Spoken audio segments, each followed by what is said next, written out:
l'enjeu principal de la COP23, c'est de mettre en place les conditions pour que l'accord de Paris soit réellement appliqué. Donc l'accord de Paris, je le rappelle, c'est un accord qui a été signé par plus de 190 pays en décembre 2015 à la COP21 et par lequel les pays s'engagent à contenir le réchauffement climatique sous la barre des 2 degrés, voire même, si possible, à 1,5 degré à la fin du siècle, par rapport à l'ère pré-industrielle. Mais pour arriver à ce réchauffement, il faut vraiment une action très volontariste des États pour qu'ils baissent leurs émissions de gaz à effet de serre, puisque ce sont elles qui sont responsables du réchauffement.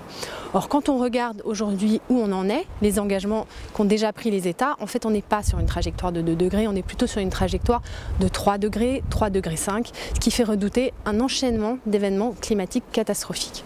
Donc, l'enjeu de la COP23, c'est d'avancer sur 2 principaux sujets et c'est là-dessus que les discussions vont se concentrer. Premièrement, c'est la question des règles d'application de l'accord de Paris.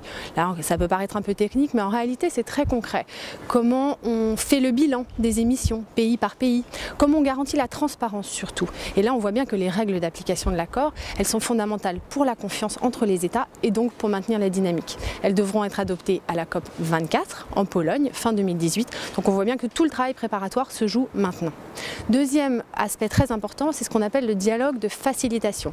Là aussi, un terme un petit peu jargonneux, mais qui recouvre un enjeu clé, parce que par ce dialogue, les États doivent rehausser leurs engagements, rehausser leurs ambitions.